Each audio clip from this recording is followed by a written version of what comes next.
Meeting is held in accordance with the Freedom of Information Act. The news media has been notified and a copy of the agenda has been made available to the public. The meeting is open to the public, and the public is welcome to attend in person. All persons wishing to attend by virtual means may do so via YouTube Sumter School District Board meeting and Sumter School District Facebook page. The vision for our district is the Sumter School District is committed to educating, empowering, and enriching the lives of all students to reach their full potential. Our mission, the Sumter School District, is committed to providing a safe, nurturing, and high-quality educational environment that supports diversity and equips students for local and global success. I'm Ralph Canty. I represent Area 3 and I serve as chair. Other members include Bonnie Disney Esquire, Area 9, our vice chair, Sean T. Reagan, Area 5, our clerk, Sherry White, Area 7, our parliamentarian, Daniel Palumbo, Area 1, Brittany English, Area 2, Tara Kaiser Johnson, Area 4, Matthew McLeod, Area 6, Jeff Zell, Area 8, and Deborah McQueen is our Shore Air Force Base representative. Dr. William T. Wright, Jr. serves as our illustrious superintendent, and Ms. Shantae Scott, our very efficient administrative manager.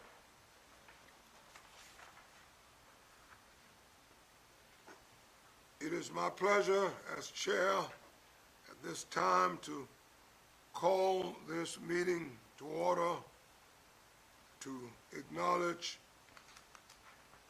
the company of members of this community, and to thank the board and members of the district staff for being present with us. The agenda has been prepared and it stands for approval. If there are no objections, the agenda will be approved on consensus. Hearing none, it is so approved. At this time, we have a special recognition. We are to recognize tonight the Pocalla Elementary School Steppers.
community. On May 4th, the Ocala Elementary School steppers, under the leadership of Coach Wright, traveled to Charlotte, North Carolina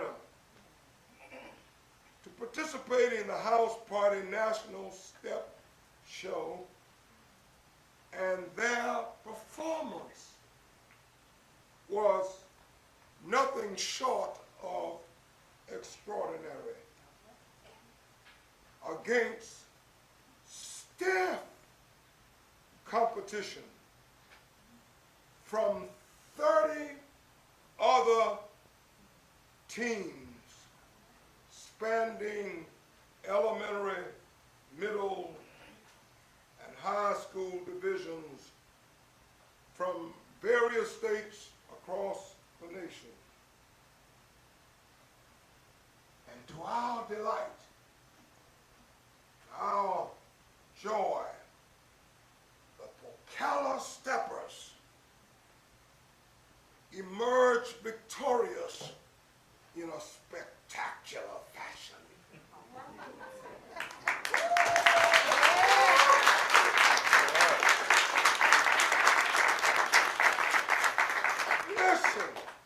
Listen, not only did they clinch first place in the elementary co-ed division, but they also secured the prestigious title of Grand Champion.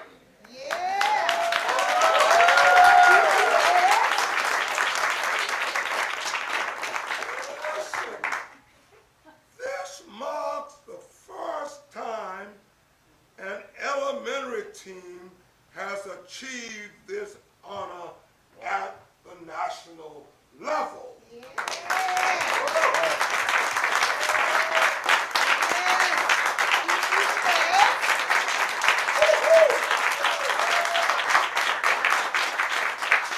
This remarkable achievement speaks volumes about the dedication, the skill, and teamwork demonstrated by each member of this wonderful team and their coach at Ocala Springs Elementary. Furthermore, their infectious energy and passion for their craft did not go unnoticed. The Ocala Steppers received recognition for being the most energetic team, further highlighting their outstanding performance and enthusiasm on stage. As we celebrate this remarkable achievement, Ocala Springs Elementary continues to support and encourage its talented students as they strive for excellence in all of their endeavors. Dr. Wright, ladies and gentlemen, I give to you tonight the National Steppers.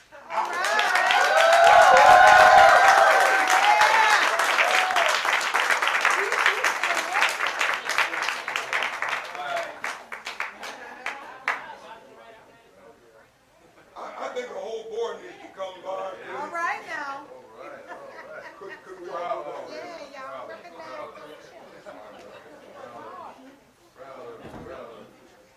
Got one more over there.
we get when we can't see the children? We can't see the children. I guess we're gonna get us first. Okay. All right, so we'll do. Behind the church. Yeah. Okay, 1, 2, 3. And let's get behind the children.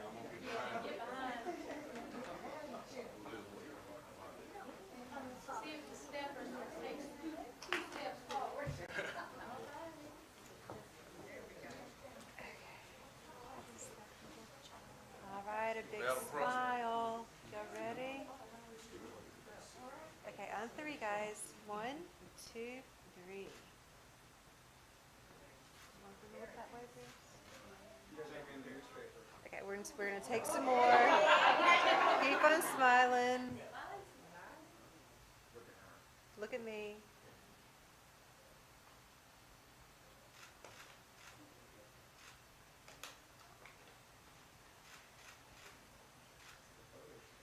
Proud of all of us.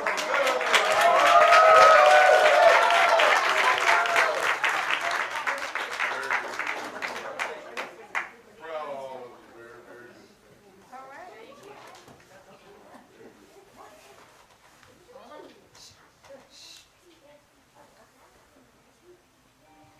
Hey, Coach, I'd like to invite you and the whole team out to dinner.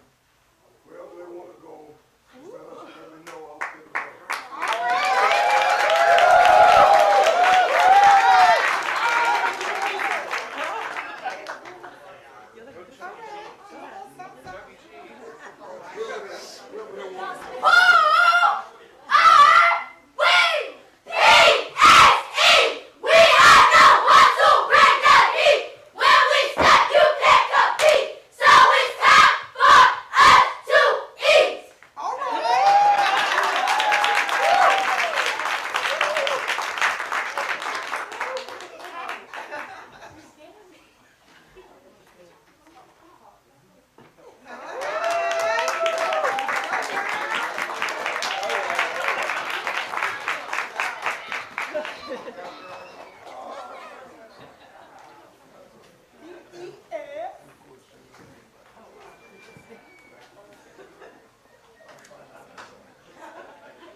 Okay.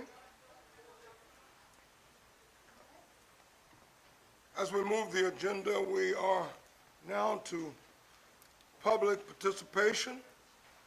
I do want to remind all presenters of the decorum required at these sessions, and you are allowed to express your freedom of speech, but without mentioning any names or attack on any person. Thank you. At this time, I'm going to call Mr. Randall Freeman.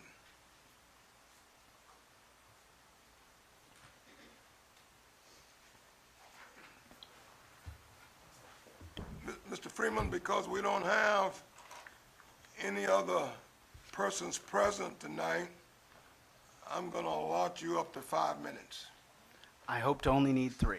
Thank you. Ladies and gentlemen of the School Board of Trustees, I sit here before you today as a deeply concerned member of the public. I'm going to ask this board to consider suspending the superintendent. The gravity of this situation compels us to consider serious implications. including and up to termination, due to the failure to address and rectify significant issues within our district. These issues include allowing principals and administrators to engage in racial discrimination, fostering hostile work environments, harassment, bullying, violating the Whistleblower Protection Acts outlined not only in the district's GBA and GBAA policy, but also civil and federal state codes. Our district maintains a policy of equal opportunity in the areas such as transfers, promotions, demotions, terminations, layoffs, recalls, compensation, working conditions, benefits, privileges of employment, and training. The district's policy clearly states it will not retaliate against an employee or student for exercising their rights under this policy and for participating in any investigation, proceeding, or hearing. And unfortunately, this has not been the reality for an employee or 3 students. Mr. Freeman, it appears to me that your presentation deals on matters related to personnel, and these are issues that cannot come before us at this time. I completely disagree, Chairman. I actually spoke and got a confirmation with the district's attorney, and they were submitted this letter. This does not follow that. This is purely on the district's policies. I can mention no names, which I am doing, but I have been clarified by both attorneys that I can read this in public participation. Okay, but you cannot in this venue make an attack on a person. I did not attack. It is my right as a public citizen to ask the board to take action. That is the only thing I am asking. I am not doing. In fact, you've cut into my time. I have not violated any policies. Ms. Parliament, have I violated any rules of this government? You cannot speak to anyone in this room but to me. Well, then I'll make it very clear, Mr. Chairman. I am not violating any policies or regulations. All right? Hold on a second. What's the consensus of this board? Mr. Chair, I can address you. Yes, And because the gentleman, Mr. Freeman, Yes, ma'am. did specifically call someone's title, that is no different than calling their name, since only one person has that title. Therefore, it does violate policy. okay. All right. Are there any other views?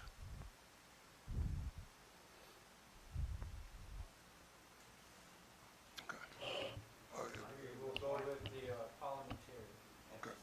If there are any other rule, if there's no contrary rule to the one mentioned by the parliamentarian, Mr. Freeman, we will have to get further advice from our attorneys before we can allow you to speak further. From my understanding, this board received that advice at 1:15 today. Also, I was specifically told, Mr. Chairman, Mr. Freeman, I am the chairman of this board, and I'm gonna be honest with you. I have no personal stake in this at all. I got no word from our attorney today. well, I think we need to check with the attorney because the attorney got word with us. Okay, very good, very good. I'll make special allowance for you to speak at our next meeting, once I've spoken with our attorney. That's the ruling of the chair.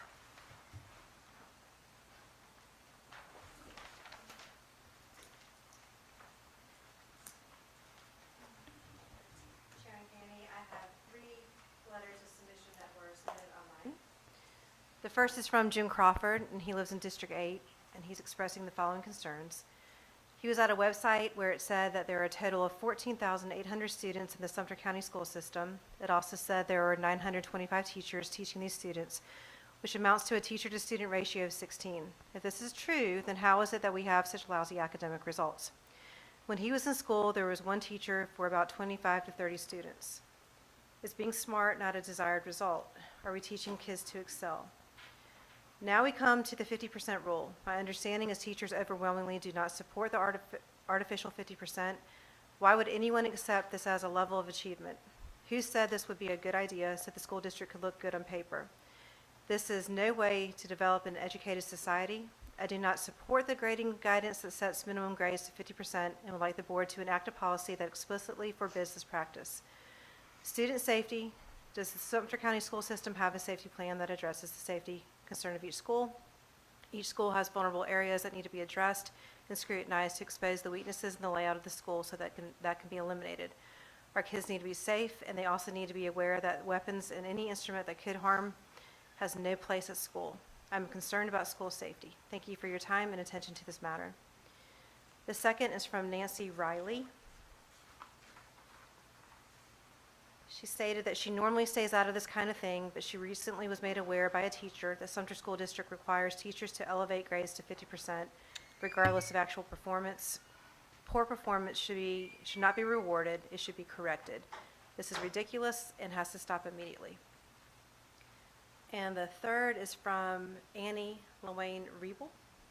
Dear Board, since finding out a few weeks ago that the 2015 ruling 50% grading curve that has been added to students who are failing their present subjects for their grades, she has been more than disappointed. She has been furious.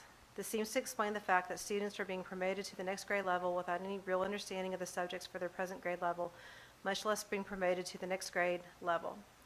This also seems to explain why students are graduating from Sumter School District and they have no real reading comprehension skills, mathematics skills, or a science background. These students often end up having to take remedial classes at the secondary level before they can continue to start their studies for higher education, which is a plus for Central Tech, but is both costly and frustrating to the students and their parents who have been led to believe that the children are getting a real education in Sumter School District. She supposes if your child is in the advanced honors program of study, this is probably not an issue, but for the average student and parent, this is serious. Plus, this never should have been allowed to come to fruition, much less be implemented in the dark of the night without any oversight. This is deception, and as a taxpayer, she considers this fraud because she is paying for a product called public education, and the Sumter School District is not delivering. Sumter County has consistently ranked at the lowest end of the spectrum on education in the state, and South Carolina is at the bottom of the barrel nationwide. This is absolutely no excuse for this. More money is not the answer either. Apparently, the inflated grades look good on paper for federal and state funding, but Sumter County is still in the corridor of shame, and a lot has changed, unfortunately. The 50% grade curve should be discontinued immediately. Those students who are not able to grasp and understand the subjects for the grade level should repeat their grade and not be promoted to the next grade level. This is the honest and right thing to do. We should learn from our failures and shortcomings. It's called behavior modification in the real world of life. And the sooner we all learn that, the better. Regarding the lack of safety on our school campuses, this is another severe shortcoming for the board and district as a whole. This is unacceptable to me as well. There is no good reason that she can think of, given that the board has been talking about this for months and still nothing has been done. She has talked to retired teachers, parents, and grandparents about the subject, and they all agree that given the community of skilled gun owners and retired military who are well versed in using firearms, that this is the minimum thing the board should enact immediately and start hiring personnel to patrol and keep their teachers, students, and administration on these campuses safe. Thank you.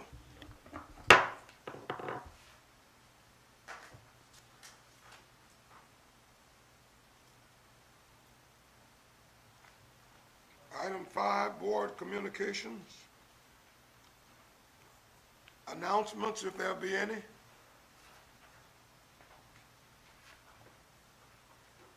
Mr. Chair, just want to say thanks to all the high schools. They did a good job again this year on the graduation. So,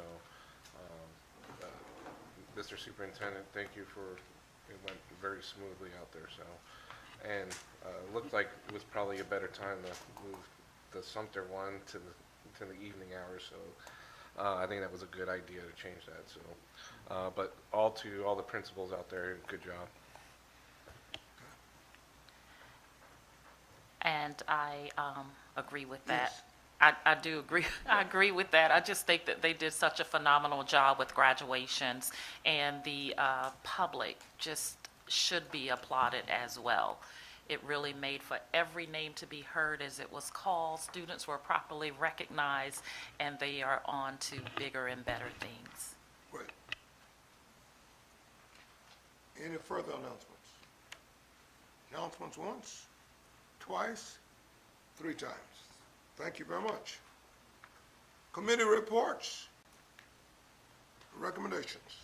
Mr. Chair, we have a number of policies that are on the agenda tonight that the Policy Committee will be presenting for the board's consideration. And we will enumerate them during the action portion of the meeting. Yeah, okay, all right. Are there any other reports?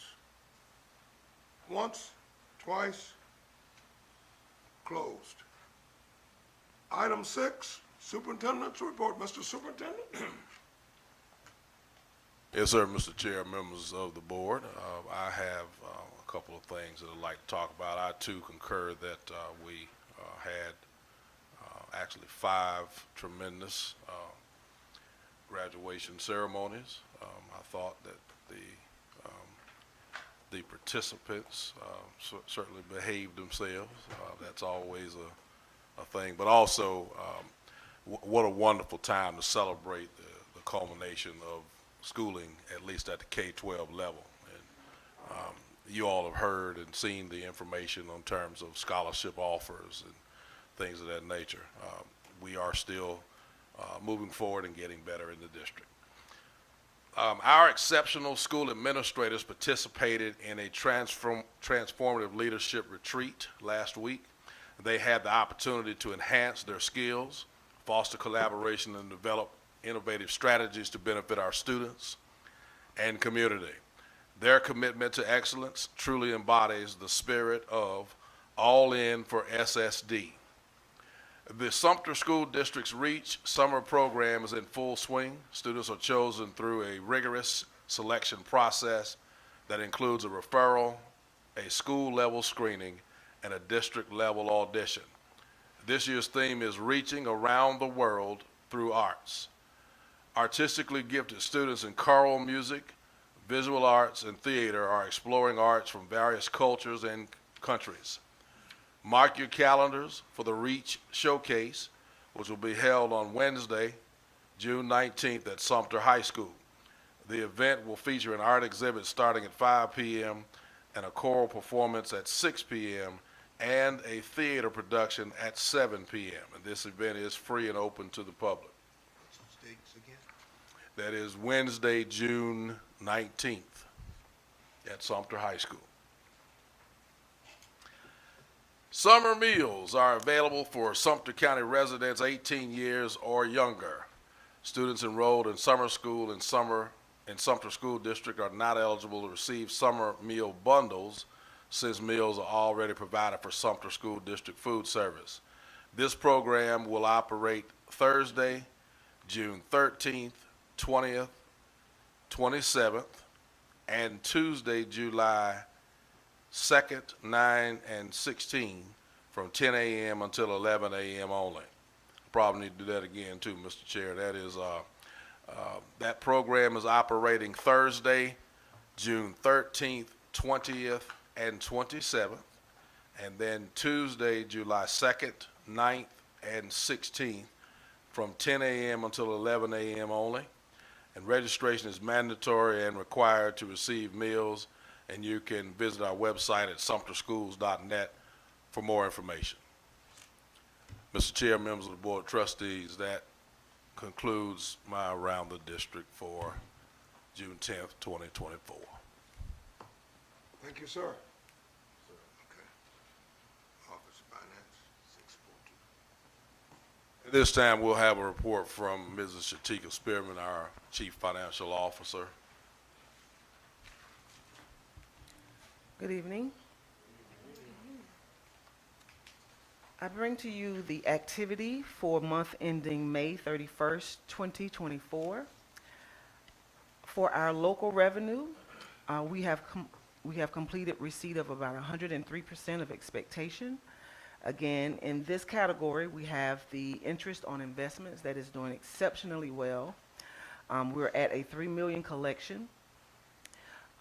Also, on this line entitled miscellaneous, local revenue. We've collected $189,626 to date.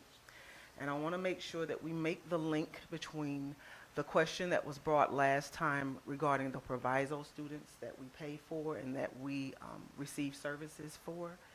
Of that $189,000, those proviso fees that we've collected as of May 2024 totals $19,069. That's the fees that we've collected for serving other district students. And down into our expenditures, I will notate, when we get there, I will notate where the corresponding expenditures that are related to those that we have to pay for when they come to us.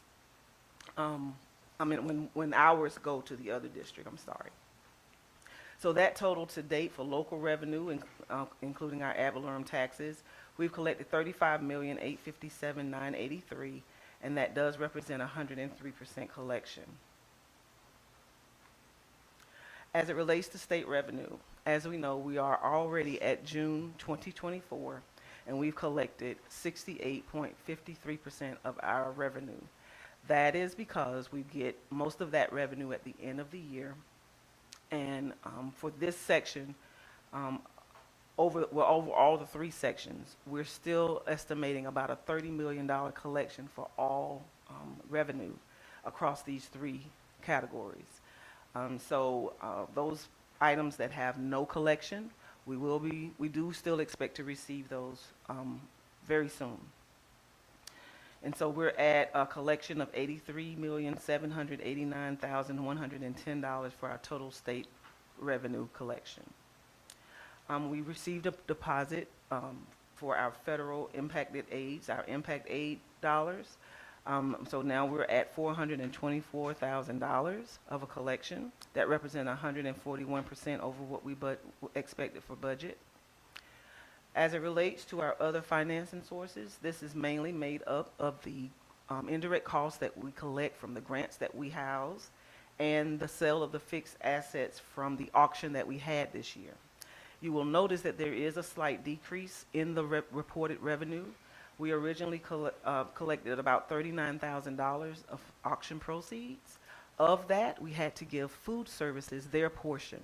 It represented $4,256 related to theirs, so we had to properly categorize that after determining what their portion was. So that went down from 39 to 35. And we did exceed budget on what we collected off of the grants, and we're still sending in claims.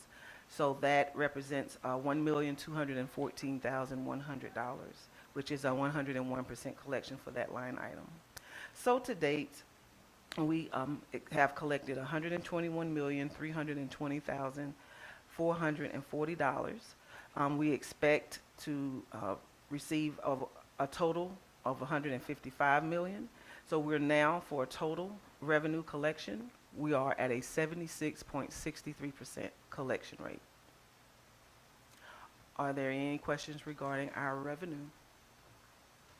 Mr. Chair, I do have a clarifying question. Yes, ma'am. That question, Ms. Spearman, for the sales that we had, the auction, the portion that went to food service, was that based on items that came from their department? Yes. And do we have to do that with everything else, or is it just food services where that applies? Just food service, because Okay. they are a self-sufficient supporting entity on our books, so they have to have theirs completely separate from us. Thank you.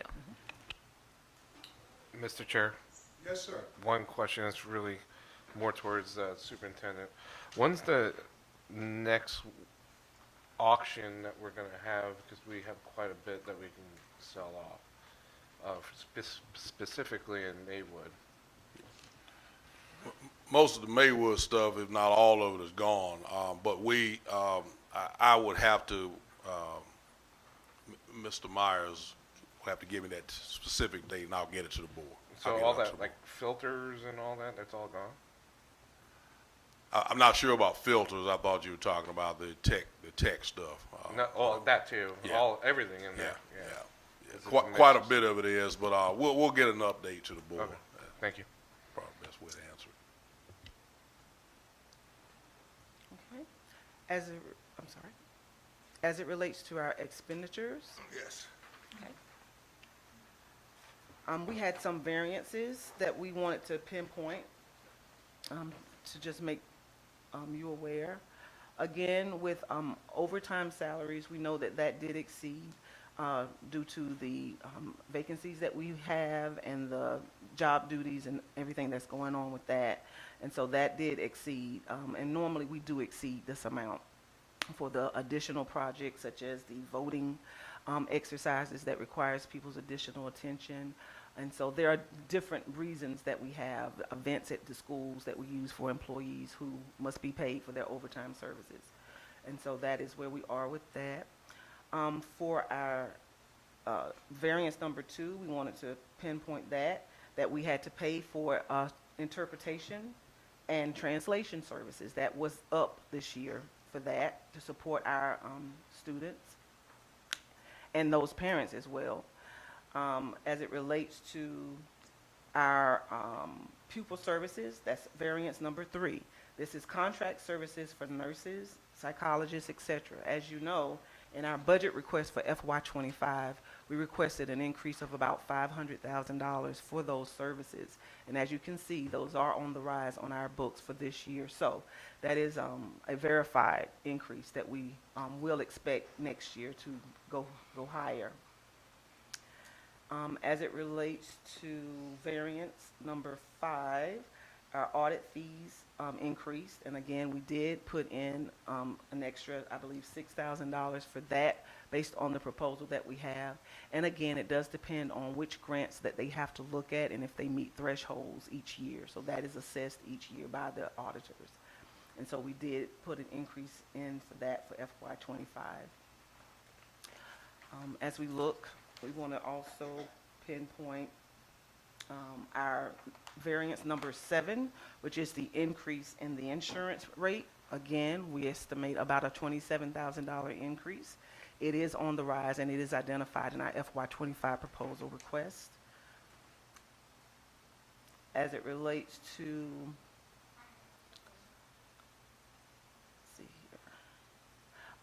as it relates to variance number 17, our payments to other school districts. This is where the costs that we have to pay for student transits, those proviso students, come in. We have paid out $30,760 worth of a cost related to those students and sending it back to their home district. So that is where we are with that. We're at a $19,000 influx of revenue compared to the $30,000 payment that we have to pay when our students go to those districts. And so that difference kind of shows you the levels. But we are able to know which districts we should receive monies from. So right now we have we have $13,801 on the books for receivables. We expect to receive $13,801 worth of fees due to this district for the serving of those other students. And so those are the 2 line items that we can always compare. And if you have any questions regarding that, again, we'll be able to provide those numbers for you.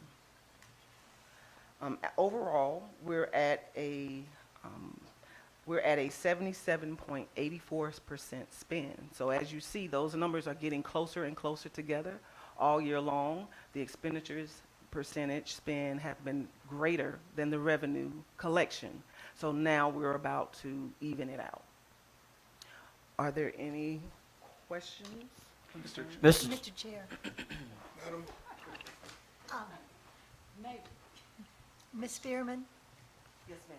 I would like to go back to the overtime salaries. Yes. I know we've said this includes employees who work for voting locations. That was one example. Right, one example. But to me, that is a shocker.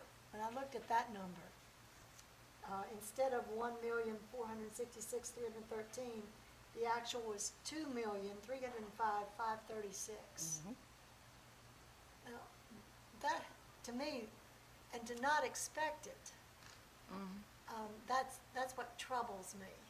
Yes, we have several duties that do require additional, so any employees that work over their weekly amount, by federal law, they are due to be paid, if they're not, salaried. So we have to follow that, and we have, a process where we get approvals, beginning with the supervisor, the employee supervisor, and that document travels all the way through the district to ensure that it is being covered and that it is it is verified payment. And so that's where we are. And that number was high, especially when we had high vacancies, because we had job duties that needed to be done, and they had to be done by the current workforce if we were not hiring someone. Well, wouldn't it have been cheaper to hire somebody?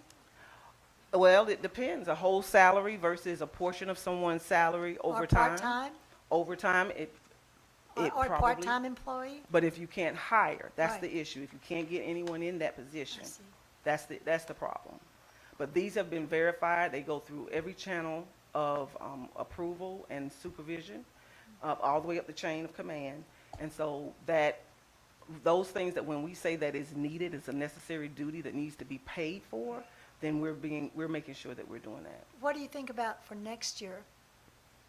For- Because that looks like the projected need also.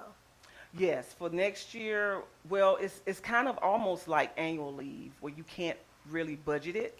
And we know that some years it's gonna exceed, some years it's gonna go below. And so we just try to maintain an even amount.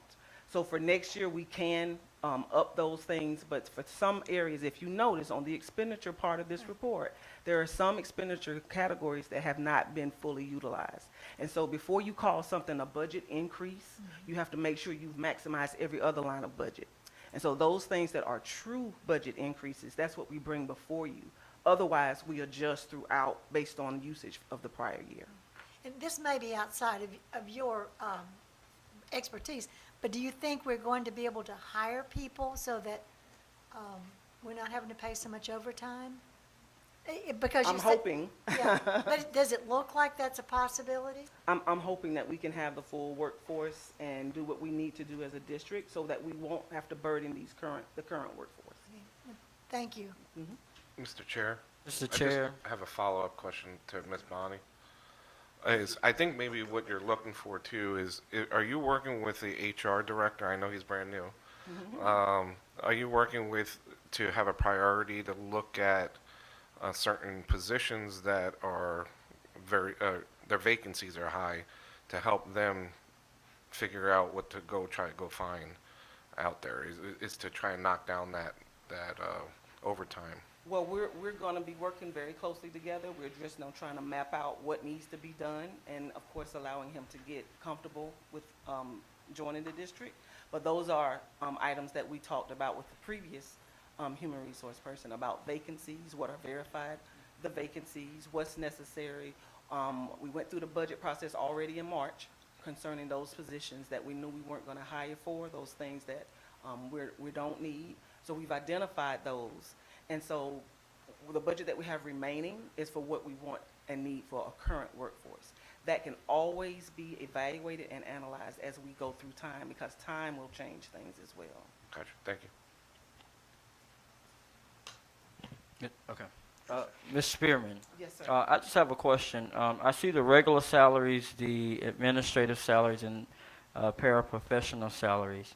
But my question is, because I was looking, how do you budget for, I guess, the coaches' stipends that come out? Are that through the salary lines, or how is that budgeted for? The stipends, but I believe they're coming out of pupil activity. I'll have to verify that that's the account number, because those numbers on the side are the object codes. And so I have to make sure that that's exactly where they're coming out of. But that's normally, it's definitely out of the general fund for those coaches' stipends. You said general fund? Mhm. Okay. Thank you. Mr. Chair, may I follow up on Dr. Megan's question? Yes. Does that include our athletic trainers? Their salary? Where does the athletic trainer's salary come from? Athletic trainers come out of the activity as well, and they're on the general fund. So yes. And then we pay certain things out of the athletic fund itself. Those are costs related directly to that. So those are two different things, and you don't get to see that because that is a separate self-supporting, just like food service is self-supporting, and so we only just discuss the general fund. Wait, let me make sure I understand. The athletic trainers are self-supporting? No, No, the just the- athletic, yeah, the athletic fund Right, itself is the self-supporting, but athletic those fund. trainers, they come out of the general fund. Okay. Yes. All right, thank you. Mr. Chair, I do have one additional question. Yes, ma'am. Ms. Spearman, as it relates to expenditure 130, overtime salaries, Yes. how simple or difficult is it to show us, and not necessarily this evening, actually not this evening, a breakdown of where that overtime pay is going? Okay. And you'll probably find out it's mainly maintenance areas type things, anything dealing with the building, covering events for the building, but I can break that down as far as nature of services. Correct. And give you the amounts that way. Thank you. Mr. Chair, I just have one quick question. Regarding expenditure item 312, it looks like in the bottom there's a note that says it's interpretation translation services. Is our student body that require this interpretation translation service, is it growing? Well, from these expenditures, it's definitely indicating that, but then I think some things were just more expensive. I Okay. remember hearing from one of the program areas that the translation services increased by over $1,000 for some reason. And there was a need for a manual to be translated for some reason, so that was very expensive for Sure. us. So I Okay. think it's a combination of cost increases Sure. as well as frequency. Okay, so frequency meaning population growth that requires Yes, that? and having to have the need Okay. to have this service Sure, done. okay. All right, thank you very much. Mr. Chair, if I could piggyback on that subject very quickly. So for instance, parent-teacher conferences, a translator may be needed. Is this what we're talking about? That's one of the possibilities. Could be, and I think Okay. that's exactly what it is, and having Okay. somebody, a body there to make that communication. Right. Yes. Okay, thank you. Yes. Ms. Spellman, I have a question, but I feel kind of uncomfortable asking you the question. It sort of relates to finance, but it may be more administrative, and I don't know. So I'm going to ask the question, and if you can't answer it, I don't have a problem. I'm going back to a question that the vice chair asked earlier when she talked about athletic trainers. Are you in position to speak to us about insurance for athletes, et cetera? And if you can't, fine. And if it's, maybe the superintendent can, and if not, we can do it later. I can don't- speak to that. It's funny that you say that because I have the quote for next year on my desk right now, and it's at the tune of $84,000 that we have as a premium to pay for insurance for athletes. Okay. Yes, Okay. Can I follow up on that? you can. All right. Is there any kind of coverage for the coaches and athletic trainers, et cetera, in terms of liability if something I would have to occurs? look at the details of what we agreed to with that, but they do ask for number of students on the form, so I can get that information for you. Okay. And one final question.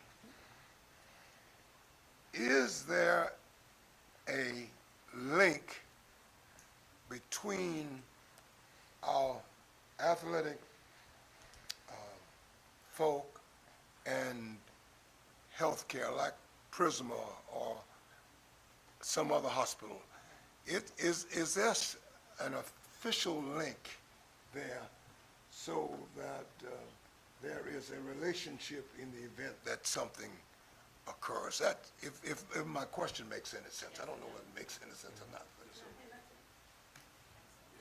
So some of our trainers are hired from, by, however you want to say it, by the hospital. So that will be one form of relationship. But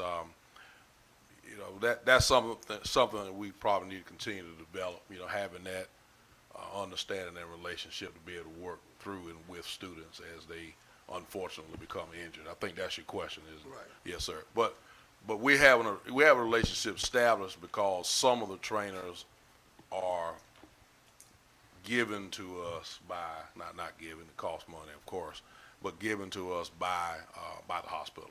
So there is some kind of relationship between the Absolutely. district and Yes, sir. Absolutely. Yes, sir. and athletics. Yes, sir. Between the district and our medical facilities. Yes, sir. We're looking to strengthen that, but yes, sir, there is one already. Yes, sir. And I guess that's my second question. Yes, sir. If some are, why not all? How do we link it so that all of our trainers are under the same medical umbrella? That's Yes, sir. I got you. We certainly can look into that, Mr. Chair. We can look into that. Mr. Chair, I'm sorry. If I'm I sorry. may, it relates to your question as well as Ms. Disney for Ms. Spearman. The quote on your desk is $84,000. The athletic department is self-sustaining. Does the insurance payment come out of their pot, or does it come out of our pot, the general fund pot? I would have to check to see that because athletics is not identified on our financial statements as self-sustaining. It is a separate entity, true enough. Right. We have revenue coming in, but it does not have to stand on its own. In fact, the coaches, now that you mentioned that, the coaches' stipends and that we pay for the different sports, it does come through the general fund to help support the athletics. And so it's not self-sustaining like food service. Food service is the only self-sustaining entity that we have within this district. Okay, so that insurance cost will appear in our general fund? Yes. Okay, thank you. And also, just to clarify, we're paying the salaries for the athletic trainers, the ones that we're, I guess, outsourcing from Prisma Health.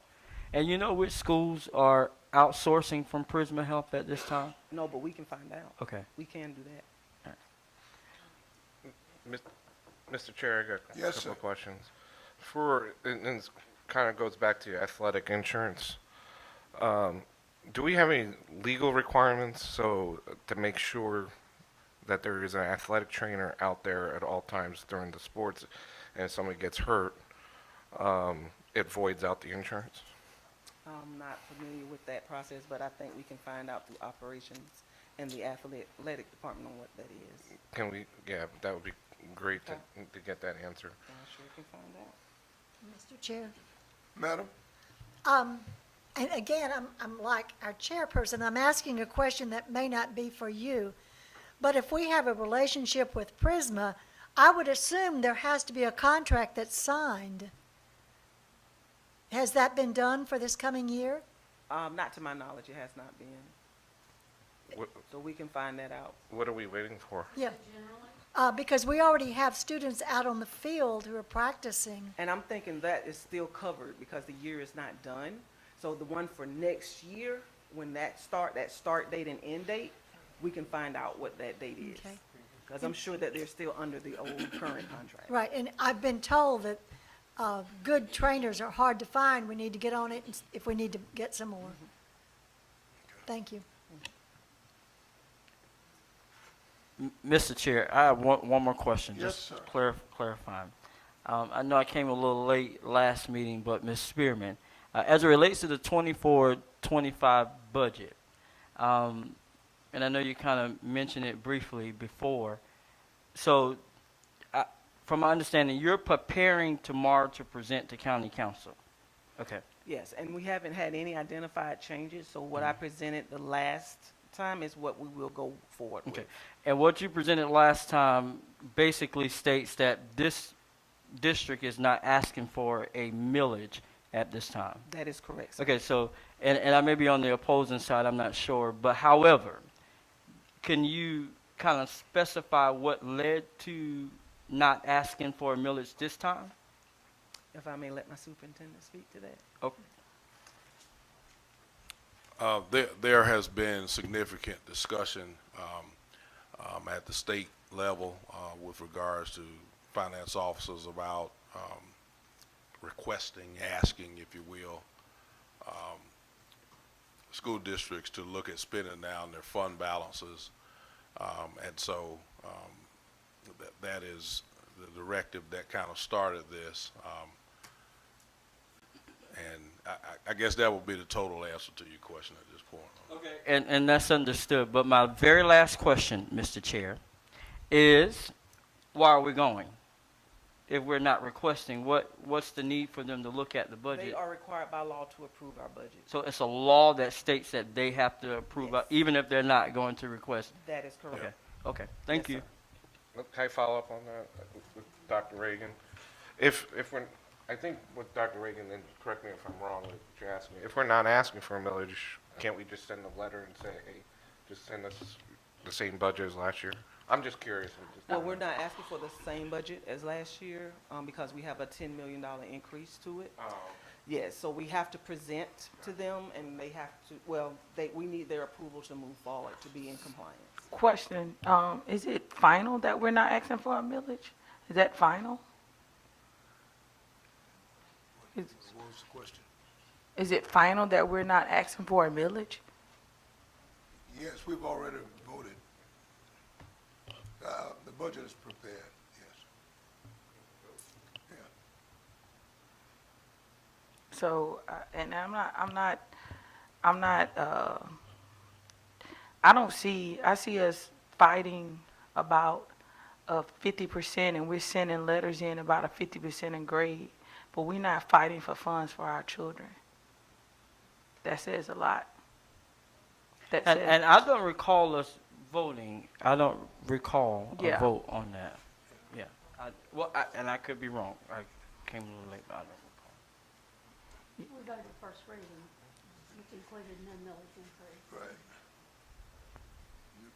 We took the vote. But the final reading is scheduled for a special call meeting, which is Wednesday, correct? Thursday? And Is those it were Wednesday or suggested- Thursday? I'm asking a question. The 13th, which is Thursday, correct? Okay.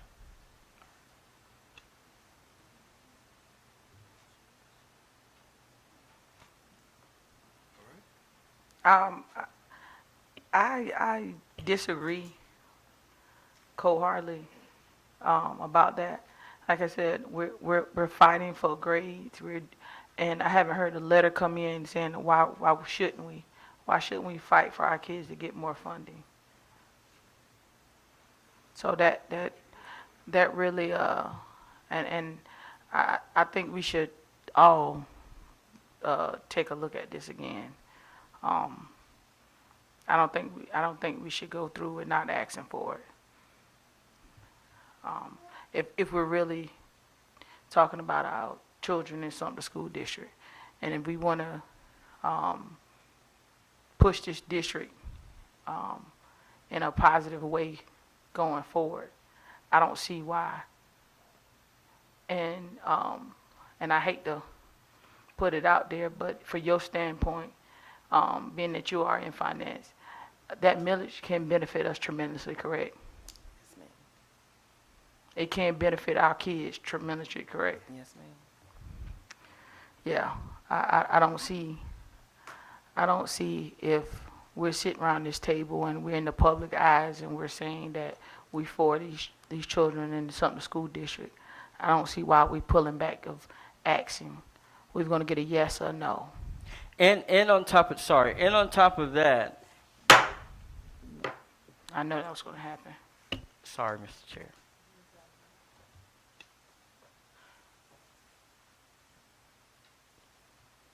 You had another comment, Dr. Reagan? Yes, sir. I'll wait until you acknowledge me. Okay. Yes, sir. You did mention that there was a $3 million. It was something 3 million. Yes. Can you reference? Yes. In efforts to support the statewide effort with the high fund balances that are being reported, we are estimating about a $2.5 million dip into our fund balance to even out our expenditures. But in addition to that, we want to assign $3 million of fund balance dedicated to facilities, to start using that to dedicate to improving our facilities. And so that is the request. Those are the two nuances for this year's budget. And so that's where those numbers came from. And you're pulling that funding from the general fund. Yes, the general fund's fund balance, which again is not a pot of cash. It is saying Right. for over the X number of years, we've had more revenue than expenditures on our books.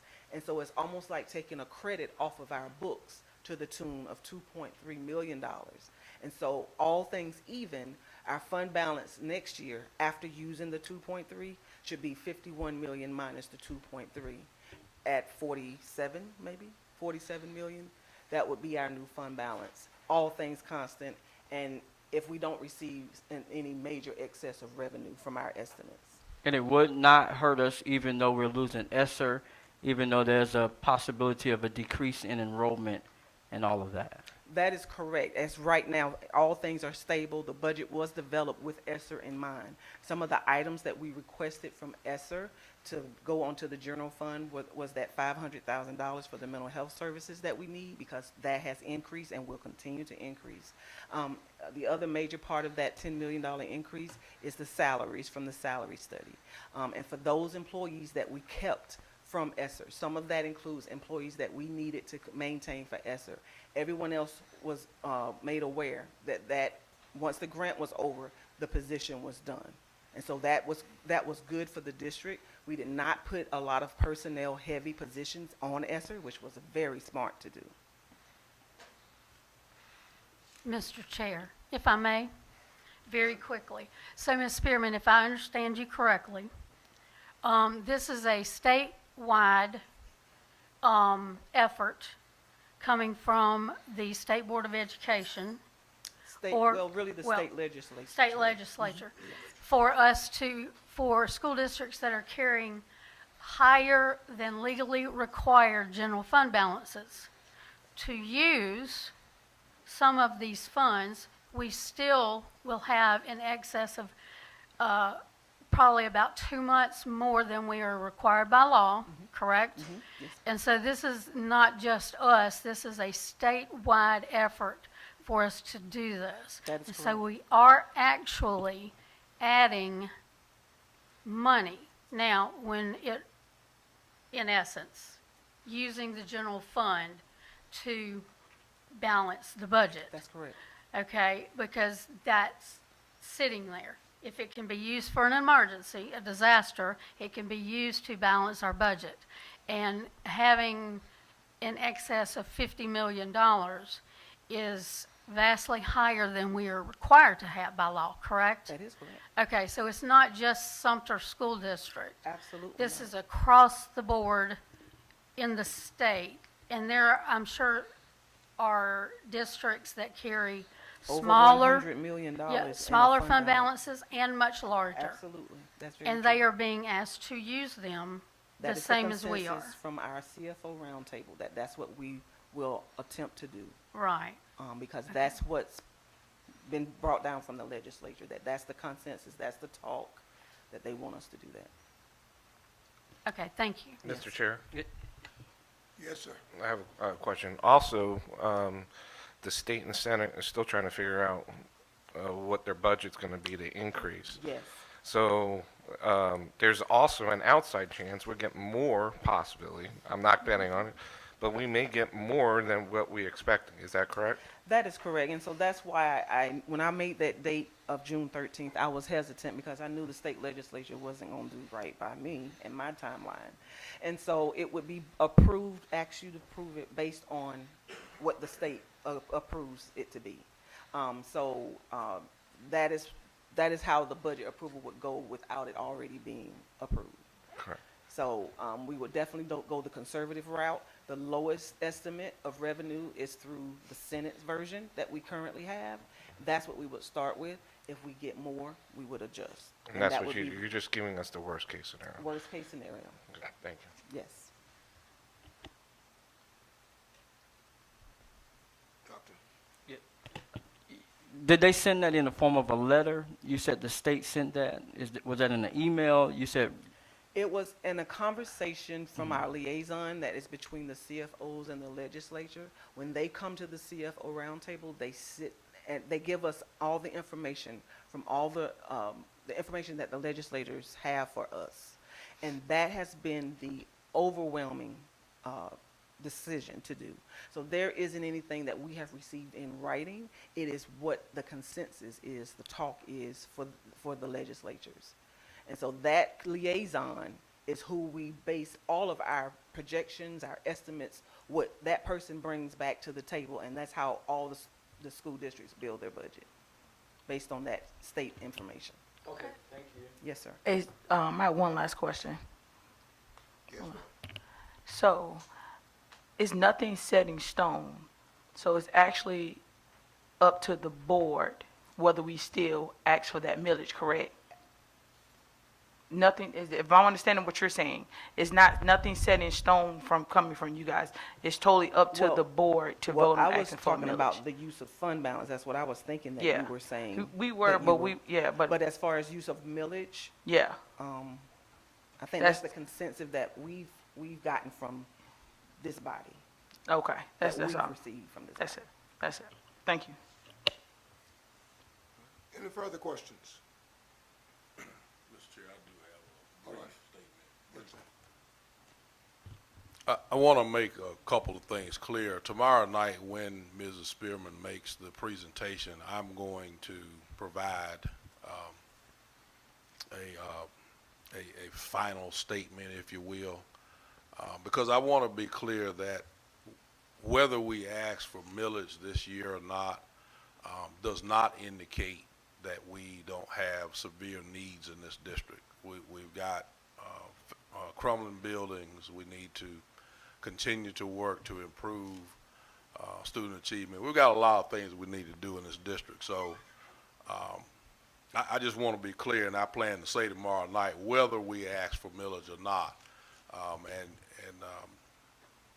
You know, I certainly am a proponent of always asking for what you need.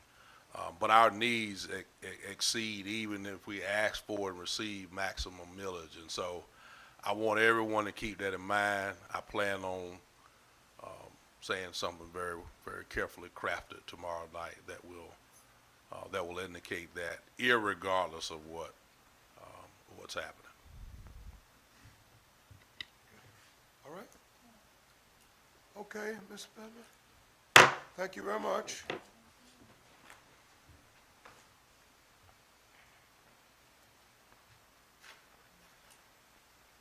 Please. Executive session, item 7. What's your pleasure?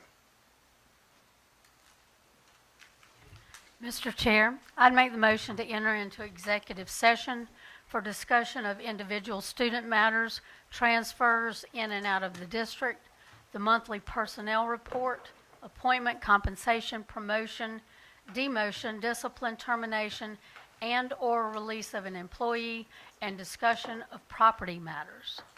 Second. I second it, Mr. Chair. The motion is made and supported that we'll enter into executive session for discussion of individual student matter, transfer in, out of district, and the monthly personnel report, appointment, compensation, promotion, and demotion, discipline, termination, and/or release of an employee, and discussion of property matters. If there is no discussion, you may vote your conviction, and we will close at this time for an executive session to return to open session at the conclusion of these matters.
open session. Mr. Chair, I move to release students A through T from Sumter School District for the upcoming 24-25 school year. Mr. Chair, I second. Motion and second, is there any discussion? Hearing none, all in favor of the motion will signify with the electronic vote. I'll vote aye as well.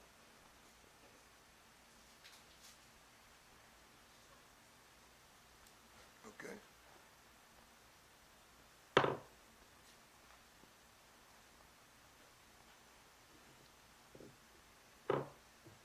Motion? Did we get the vote on that? Unanimous?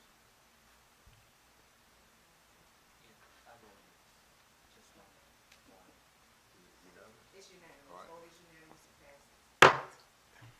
The vote carries. Mr. Chairman, I'd like to make the motion to approve the personnel report for Monday, June 10th, 2024, as presented.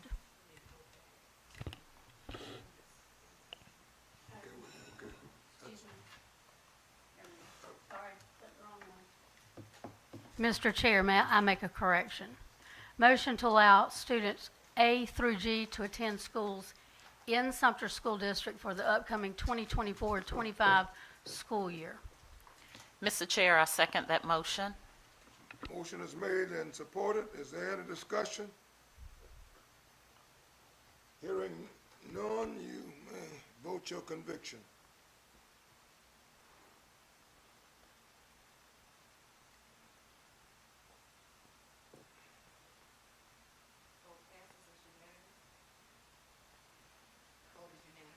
All right, it carries.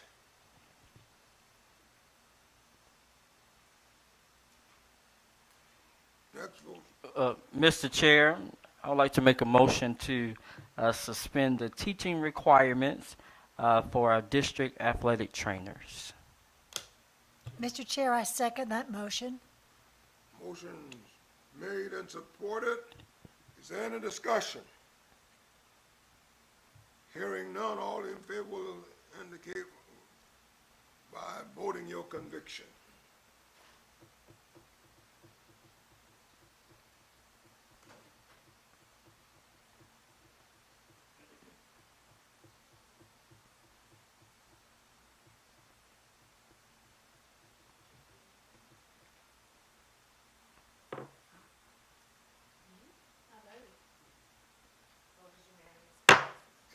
Carries.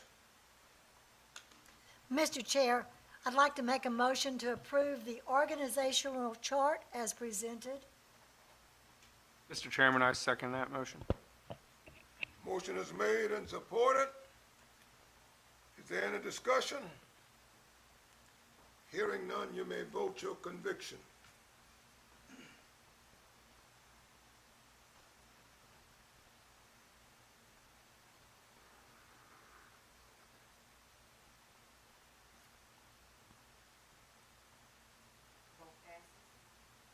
It passes. Mr. Chair, I move to approve the compensation, no, disregard. I move to approve the compensation of excess vacation days for 23-24 school year. Motion is supported. Is there any discussion? Mr. Chair, I'd like to amend the motion to read, motion to approve the compensation excess vacation days for 2023, 2024 school year, and to allow teachers a max of 30 days instead of the 20 days. So we have a substitute motion.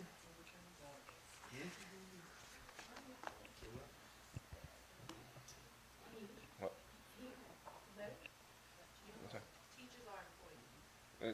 Employees. Yeah. Yeah, vote on the amendment. Excuse me? You can vote on it as, As an amendment? on the amendment. Yeah, okay. All right. Mr. Chair, does this motion need a second? The amendment. Okay. I second it. You second it? Yes, sir. All right.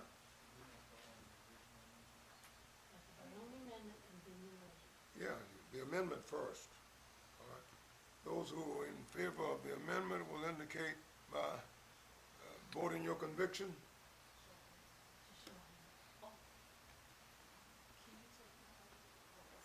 Is it by hand? To include, to extend it out 10 more days. So it's both, it's both.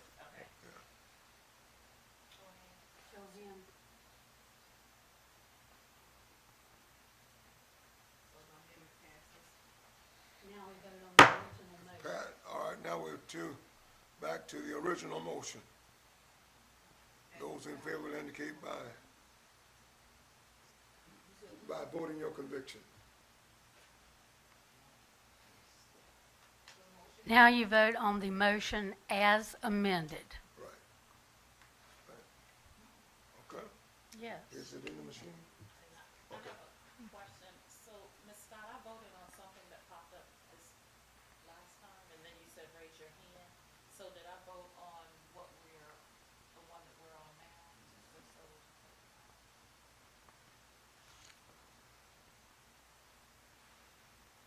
This is what y'all were voting on. And you don't see a vote in there for me yet, right? Nobody's voted for anything yet. Okay.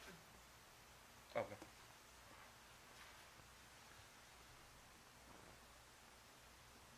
That is the amended motion on the screen. All right. Any discussion? Hearing none, you may vote your conviction.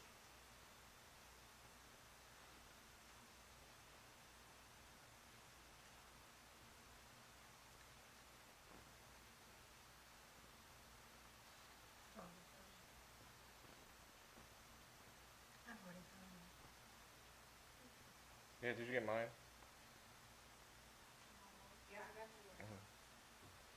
I've already voted. Yeah. Yeah. For yes, yeah.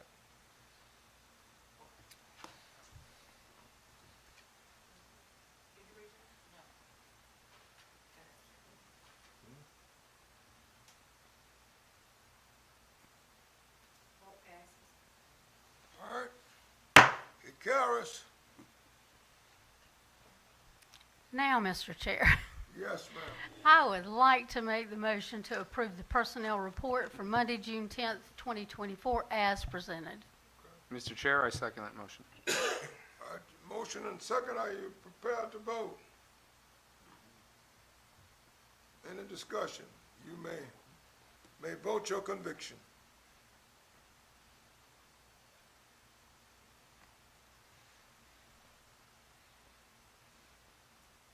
It's not popping up. Mine finally.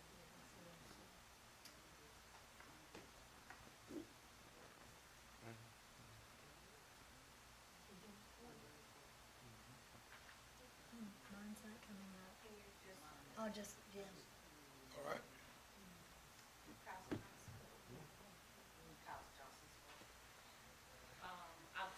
I'm voting yes. Mine never came up. It carries.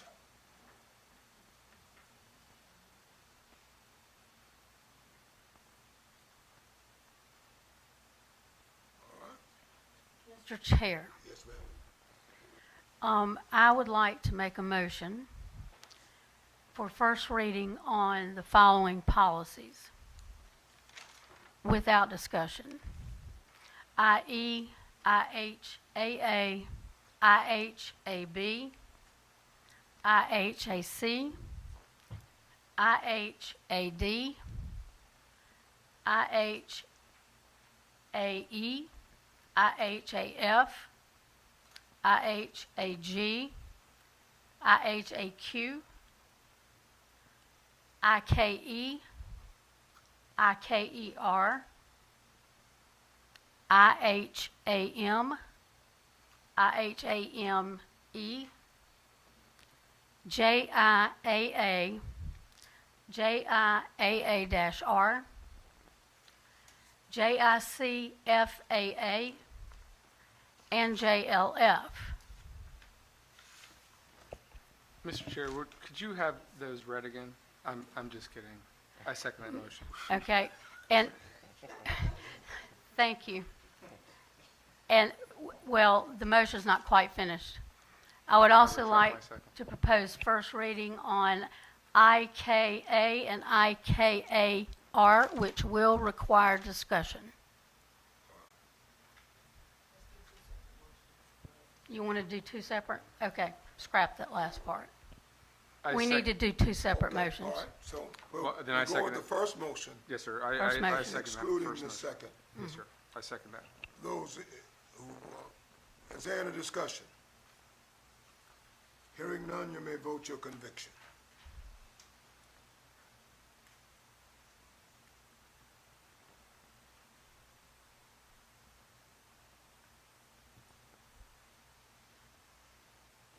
It's not coming up. Mine's not coming up. Yeah, mine's not coming up. Oh, there you go. Yeah, mine just came up. Did. IKA is in here. So it will, It's not, is that right? it's showing on the Yeah, it's screen. showing on the screen.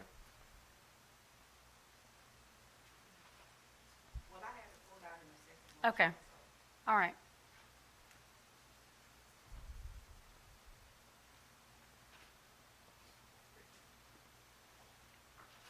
So is that correct, or? Yeah, what's up there is correct. Okay. Because mine's showing up. Yeah, we would have to refresh our screen. But that's the motion that's before us is what's on the board. Okay, Mr. Chair, I would like to make a motion. Oh, I'm sorry, hold Oh, I'm sorry. on. The motion carries. Thank you. I'd also like to make an additional motion for first reading of IKA and IKA-R, and it will require discussion. I second that.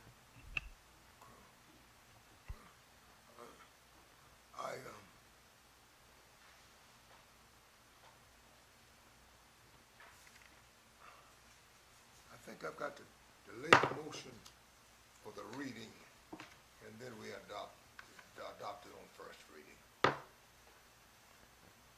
You can read it, Yeah. and then we adopt it. Read the motion. Yes, read, The entire policy? yes. Didn't you want it read? Well, Didn't you say we had to read it? no, we have to discuss it. Discussion, so.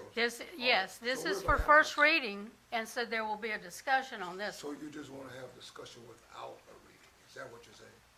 Oh, you want to read it? The motion is to have first reading on it. We I got are that. free to discuss it Yeah, before we vote. okay, all right, Yes. okay, all right, all right, all right. So, the floor is now open for discussion. That's Yes, exactly- sir. right. And I So- have all right, some floor is open for information. discussion. All right, I have some information for the board. okay, Okay.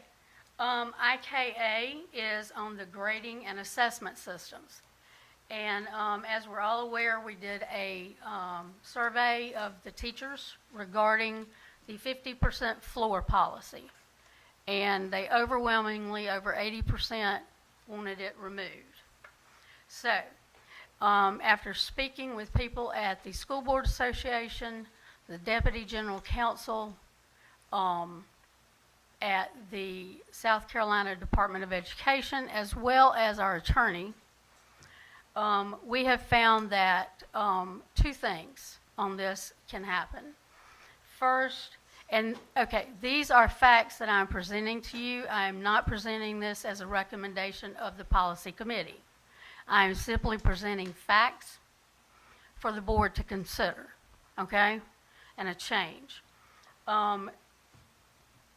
On the policy, IKA, we have the uniform grading scale, which delineates an A as 90 through 100, and it goes down numerically. However, on an F, it reads 59 and below. And so, after speaking with all previously mentioned persons, 0 to 59 would be a best practices to keep it all in line as far as an F as a 0 through 59. it removes ambiguity, according to the attorney, Mr. Smith. Okay? So that is a proposal that I am making on that. I also, based on the input that we have received, after having discussed it with the attorney, I propose that language be added to the policy, and it would fall right below the delineation of the grading scale and above the last line of the policy. And it reads this way: the administration and staff shall not implement any type of grading system that provides for a minimum grade or score to be assigned regardless of the student's actual performance. Students shall receive the actual test scores and grades earned without any upward adjustments to a pre-established minimum score. This addresses the 50% floor that exists in our current, the grading manual developed by committees. That is not policy, but is a grading manual. And in this manual for grades 3 through 5, grades 6 through 8, and 9 through 12, they're in here separately, so I say them separately. It reads, as grades are finalized each quarter, any quarter average, with the exception of the final quarter, below 50% should be manually adjusted to 50% to align with uniform grading scale conversion chart. Well, that's not actually, the chart does not convert that way. And so this, a child can get a 10. A child can not only show up every 10 days so that they meet a seat time requirement and get a 50. And the child who shows up every day and busts their behind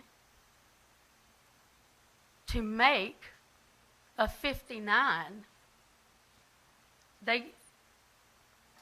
their work is discounted, in my opinion. Okay, again, I'm speaking on my opinion. This is harmful to morale. It removes motivation. It removes, some say it removes hope. No, we're supposed to teach children, and we're supposed to inspire excellence. And I think we've heard that statement tonight before. We have got to encourage our children to show up and do the work. And in any job I've ever held, if I didn't do the work, I didn't have the job anymore. So that's my proposal. Again, I am not speaking for the policy committee. This is based on my research and discussion with other board members and the councils that I spoke about before. Mr. Chair, as a part, Just a minute. Dr. Reagan? yes, sir. Before we get into a discussion, just let me say this. I really take issue because we had a whole policy committee meeting on June the 5th. And I don't think it's fair for the chair of the policy committee to come and give her recommendation, because we had a quorum and all of us was there. And so I don't think it should be presented to the board that this is a recommendation from the policy chair, because first of all, this issue at this point should not even be brought up anymore. And we're discussing a policy, not a policy, we're discussing a grading manual, practice, whatever you want to call it. This is not a policy. So again, bringing this back up, but bringing it on behalf of one person when we all attended that particular policy meeting. I don't think it's fair, and I don't think that it should be brought on this floor like this. Thank you. Mr. Chair, if I may, Yes, ma'am. we were not all in attendance, and it was made very clear at that meeting that this policy was going to be brought to the board for the board's discussion. And that's what it's here for, and I am presenting my input. You do not have the I did not do consensus. it as the committee. I did not do it as the chair of the committee. I just made the motion to discuss the policy. From the And policy every committee. policy has to be voted on by this board. Mr. All right, madam.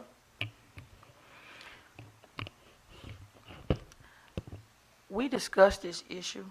We have went over this issue over and over again.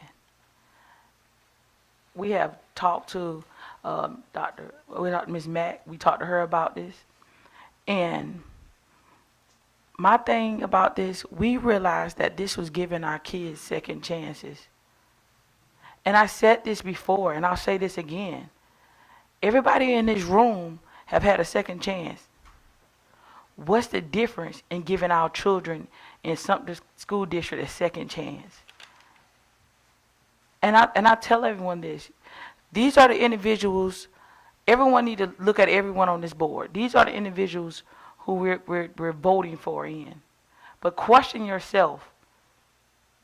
Question yourself. If we're sitting here fighting for our kids not to get a second chance, and we got folks in here, and I have, me personally, I have 2 kids in some school district. And at any given moment, if a teacher had to give any of my kids a second chance, I would want them to give my kid a second chance. No one has a clue of what some of these kids are going through in the Sumter School District. Don't have a clue. I've witnessed firsthand that kids deal with homeless, that death. Our kids dealt with a whole lot. And some of them still dealing with a whole lot. And we're sitting here getting bent out of shape over 50%. What was just brought to us tonight was someone went in and basically tried to reword the policy to get rid of 50%. Treating individuals like they have a GED, like we don't know what's going on. At this point, we got to take a stand. Do not do this to our kids. I'm asking every board member on this stand, take a stand. Stop it. Give our kids that second chance. Who needs it, give it to them. So what? A 50 is still an F. It is still an F. It's put there to give the kid a second chance. They either can fix it the second half or they don't. But give them that chance. Stop taking away from our kids and then standing before folks and say you for our kids. Because you're not. And I'm tired of it. Mr. Chair, point So of we're order. going to take a Point stand. of order. And we're going to take a stand. Let's stand for what's right. Let's stand for what's right. Let's take a stand for what's right. Stop. Thank you. Mr. Chair. Yes. I just have a couple things. First, I'm not going to have my character impugned yet again on this board by my fellow trustees. We have a difference of opinion what accountability means. We can walk and chew gum at the same time. I believe that there's enough brain power and experience in this room to give those second chances without giving free credit. So in that light, I call the question.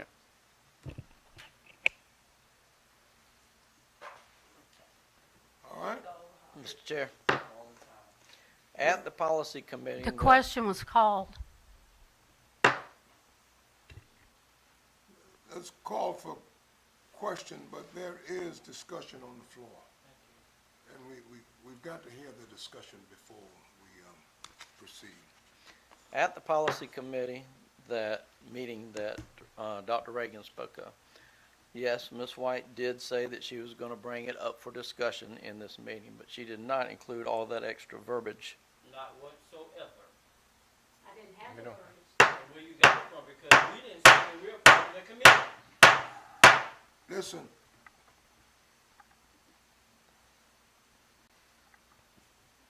We will only speak one at a time. I'm gonna hear everybody, I'm not finished. but we're gonna do it in order.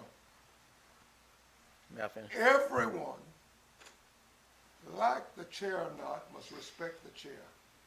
And I'm gonna demand respect as long as I'm the chair.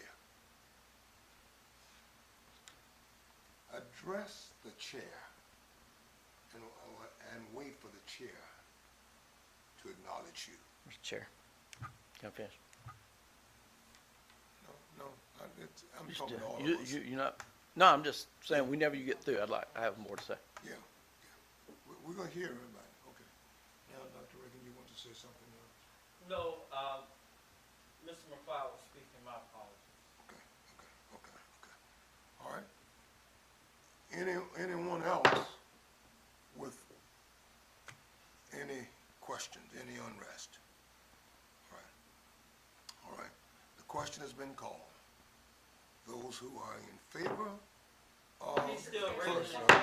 I didn't finish what I was saying. You said you were gonna hear everybody. I didn't finish what I was Oh, saying. I'm sorry. I thought you had finished. No, that's why I have my hand raised. Please again. accept my apologies. Oh, yes, sir. Thank you. I'm in error now. Okay. All right, Mr. McCall. So what was said during the policy meeting was that that policy would be brought before us. What was spoke tonight was not part of that policy. But the policy was presented, wasn't it? The policy, but the verbiage added was not part of that policy that was brought to us. Mr. Chair, it was not presented as if it would be. It was presented exactly that this would be brought to the board for discussion. And we talked about the 50% was referenced. And because we don't all agree, it had to come before the entire board regardless whether we all agreed or not. And anybody can make a motion to add or subtract verbiage if they so choose. Right. And there is opportunity after this first reading. Yes. For clarification, that was eased into this conversation. The way it was presented was targeting the 59 to 0 or 59 or 60 below. It was never mentioned, is what Mr. McLeod is saying. Anything about the grading manual as it related to this policy during that policy committee. We can go back to YouTube and watch that. That was not presented. So that is why we have anxiety, or we're asking these questions at this very moment as policy committee members. Okay. Mr. Chair? Okay. All right. Mr. Chair? Yes, sir? Keep in mind, you can motion to change anything up to this board. What you do at your committee is not finalized. It's this board that votes on whatever comes up in the verbiage that comes up. And it can change when you come up, and you can motion to vote on something, whatever your verbiage is. So it doesn't have to be exactly what you're talking about in committee. So when it comes up to the board, whatever the motion is, we vote on it. That's it. If you don't like it, you can change the verbiage. So it's totally up to you.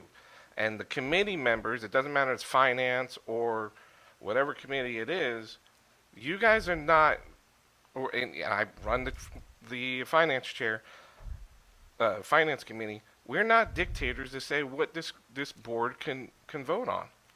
So stop trying to say that you keep it at your committee level, because that's not right.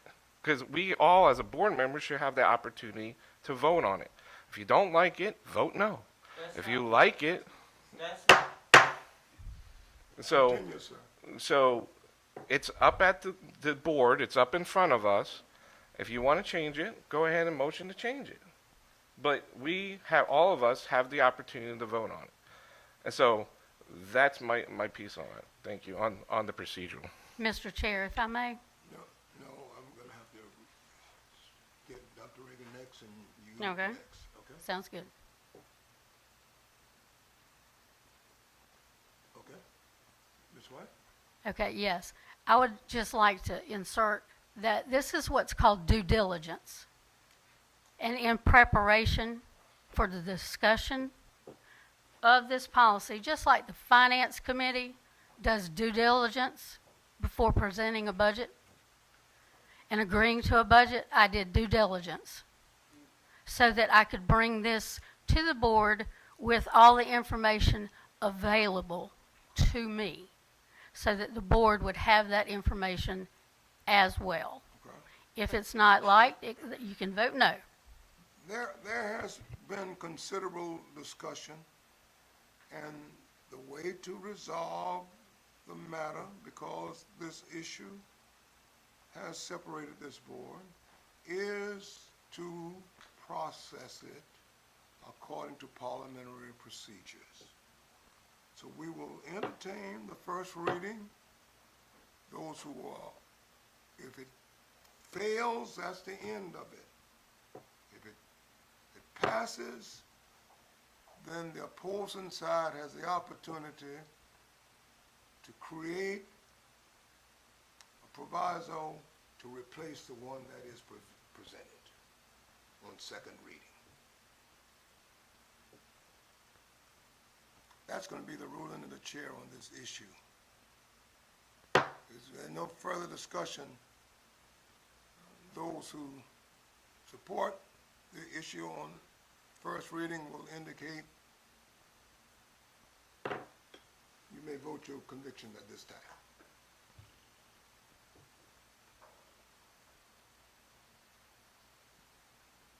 It is on you.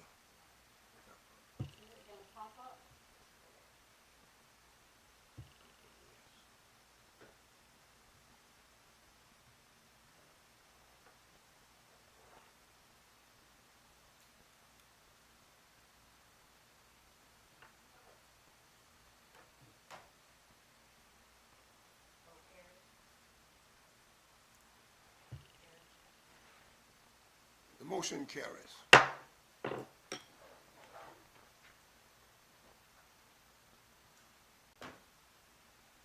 right.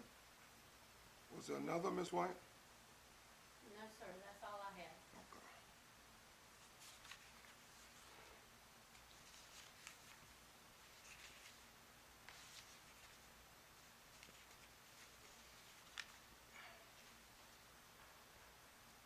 Item number 10, consent agenda. If there's no discussion, the consent agenda will be approved. Hearing none, it is approved. Number 11, there are no objections. The meeting is adjourned. Thank you, ladies and gentlemen, for your time.